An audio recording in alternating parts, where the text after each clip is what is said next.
Alright, what's up, y'all? So, with the NFL season officially in the books, you guys know what time it is. It's time for me to react to my worst takes of the NFL season. Before we start, if you guys could all just join me in a quick prayer, that'd be great, because I think this is going to get pretty bad. Alright, let's get into it. Alright, here's how I would grade every major quarterback move this offseason. And starting with Justin Fields to the Jets, I'm going B+. I mean, this isn't even the bad take, if I remember this video correctly. 2 years, Sam Darnold to the Seahawks, I'm going with a C. It's not even that the contract was that bad. I just don't think you can win a Super Bowl with Sam Darnold as your quarterback. You see why we did the prayer before we started? You know, I could sit here and try to defend myself, try to defend this take. I only think that's going to make it worse. Let's just move on. There's a chance this is going straight into the worst takes video for 2025, but I think the New York Giants could be sneaky good this year. So if I was going to do the crazy thing and make a Giants argument, it would be for two reasons. Do we even need to watch this one? One is that I think this can be the best defense in the NFL. What? Absolutely not.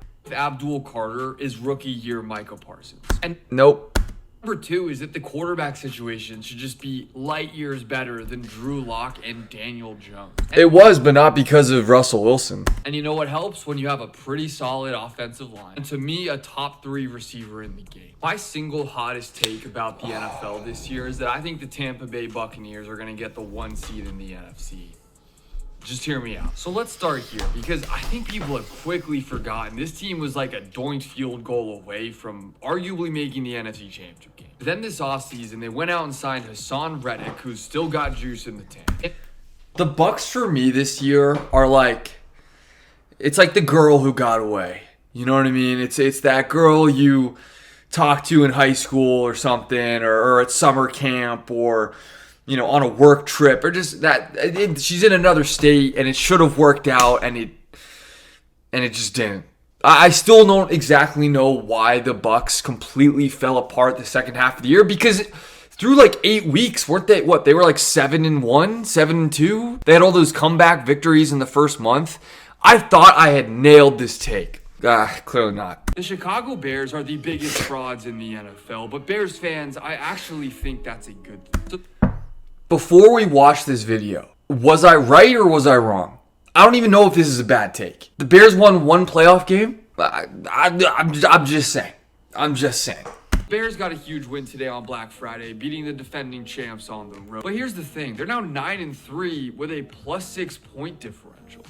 I mean, that seems impossible. And a big reason why is because they're 7-1 in 1-score games, the best record in the NFL. And if the Chiefs have taught us anything this year, it's that record in 1-score games is not sticky whatsoever year to year. Look, I'm not asking Bears fans to apologize for winning games. In this league, a win is a win. All I'm asking is to admit that this isn't a sustainable way to keep winning games. But if anything, the fact that Caleb hasn't been that good this year with his upside means there should be room for improvement. I see, again, I don't know why people think I'm a Bears hater. I feel like everything I said in this video is almost pro-Bears. I don't know, man.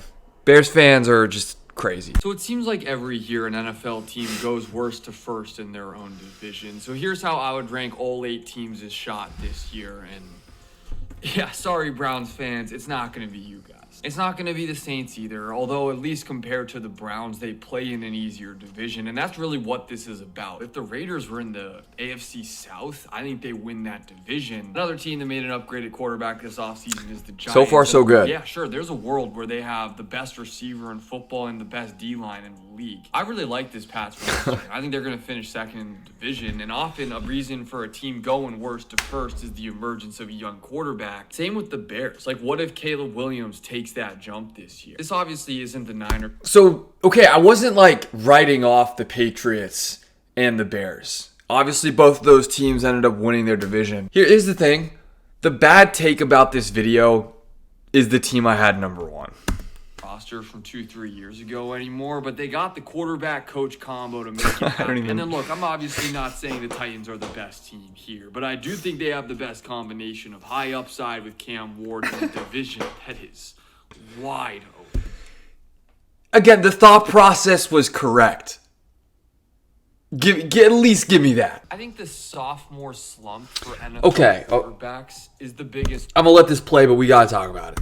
Myth in the sport. So look, I feel like every headline I've seen this summer about Jaden Daniels is stuff like this. NFL exec afraid Jaden Daniels will have sophomore slump. Cam Newton called him a one-hit wonder last week. Regression or progression for Commanders quarterback Dude, if you have to do like Dr. Seuss rhymes in your headline, your article's probably not that good. So I decided to look into it. And the common example people use is CJ Stroud last year. But like, has TikTok rotted our brains to the point where we've forgotten how many injuries they had on offense and how bad that offensive line was? And let's just go down the list. RG3 and Sam Bradford were both hurt. That's not a slump. A lot of sophomore slump quarterbacks weren't even actually good quarterbacks to begin with. And then sure, did Matt Ryan's stats get a little worse? Whatever. It's not like the dude sucked. And the other thing I hear is like, oh, well, teams have film on him now.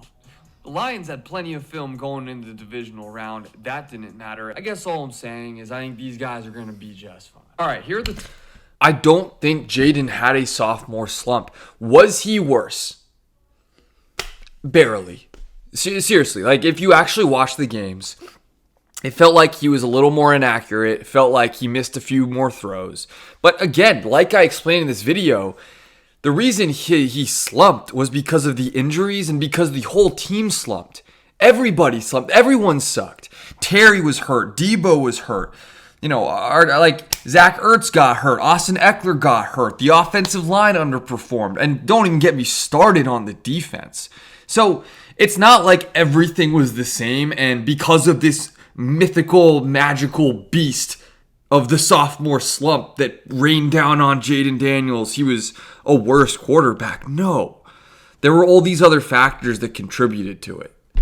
So I don't even think that's a bad take. Now let's take a quick break to talk about the sponsor of today's video, Topps. So I recently ordered a special Victor Wembanyama card from Topps now that was only available for 48 hours. And it just came in the mail, so let's rip it.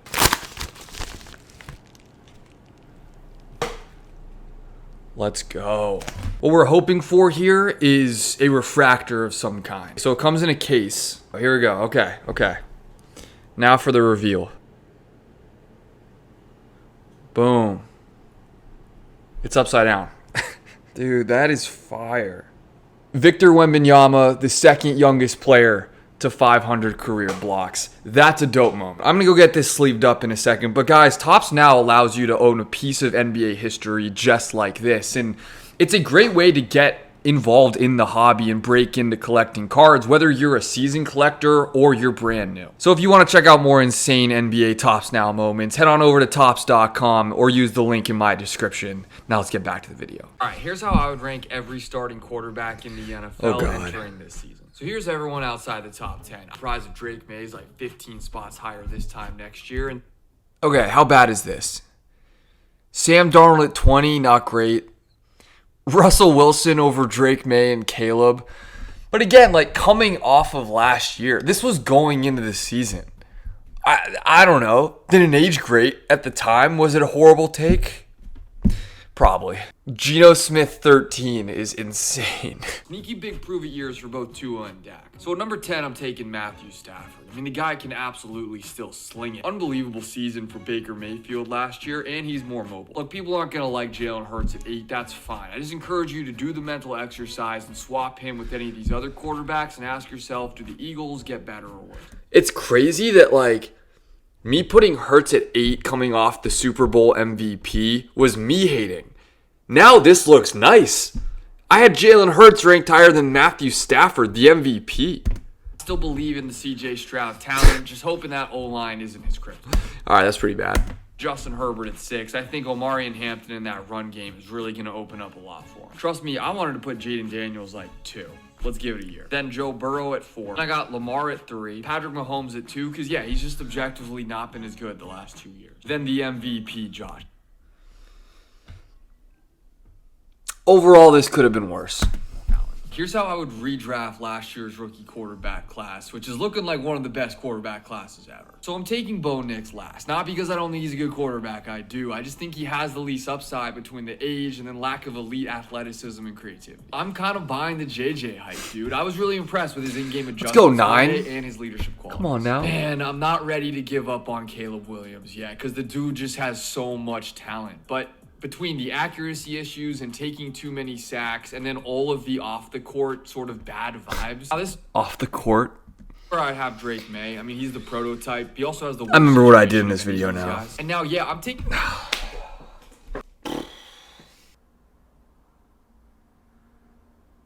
I'd like to plead the fifth, or at least I'd like to plead injuries as my excuse. But number one, yeah, I'm a Commanders fan. Call it Glaze. I don't care. Jaden Daniels is a star. This is gonna give me PTSD, bro. Yeah, I guess we have to talk about it. How do you let DeAndre Swift look like prime Walter Payton every single play out there? As always, Matt Gay can't kick straight. And look, I can make every excuse in the book about how Terry was out and Debo had like half an ankle out there. That's not what this is about. The Bears were just straight up the better team tonight. Look, I know we'll be fine. We still have a top 5 quarterback in the league, but what the hell was that? I have absolutely no idea what's going to happen in the NFL playoffs this year. Except that the Bears are frauds, and they have been all year, so I got the Packers winning that game. I should have believed the very first thing I said. I don't trust the Eagles this year. They're just not as good on either side of the ball as they were last year. But I trust them more than I trust this Niners defense. Give me the Birds at home with a healthy Lane Johnson. 0 for 2. The Panthers should just be happy they're here. Give me the Rams by 20. And then I got 0 the for Rams 3, honestly. exercising their demons against the Eagles because they've played them tight each of the last few matchups to advance to the NFC Championship game where they will be playing the Seattle Seahawks and that vaunted defense. And then over in the AFC, the only darkness retreat Aaron Rodgers is going on this year is when he's face down in the turf after being sacked by Will Anderson 3 times. Give me the Texans. I think the Chargers have a much better shot at winning this game than anyone's really given them credit for. Nope. But with Milton Williams back, I just worry about the Chargers' offensive line. Yep. Give me the Patriots at home. And then, man, Jags-Bills could really go either way. I'm rooting for the Bills for what it's worth to win the whole thing, but I just think this Jags team is legit. And then in the divisional round, I'm just going with the quarterbacks. So here are my conference championship games. But what worries me about Seattle is that they have the second most turnovers in the NFL this year. And I just think against this Rams D-line, that is going to come back to bite them. It's crazy. Because that's a fact. The Seahawks' one kryptonite was turnovers all year. They had so many turnovers on offense. And then I don't think they turned the ball over a single time their entire playoffs. I kept coming back to that. I kept just being like, at some point, Darnold's due for a bad pick. And then, hey, credit to them, they played a literally clean playoffs. Darnold. Give me the Rams to advance to the Super Bowl, where they will be facing the Houston Texans. 0 for 2. Pack it up, buddy. That's why people say I have cursed predictions. All right, that was pretty painful. That was pretty bad. Look, man, I feel like I say the same thing every year, but as you guys know, when you're in the takes business like I am, and I'm coming on here every single day trying to predict the future, I'm not actually from the future. I don't actually have the script, so I'm going to get stuff wrong. And what I try to do is get more things right than things I get wrong. But whether or not I did that, you'll have to stay tuned for the next video when I react to my best takes. Until then, peace out. Appreciate you all watching, and thanks for an awesome season.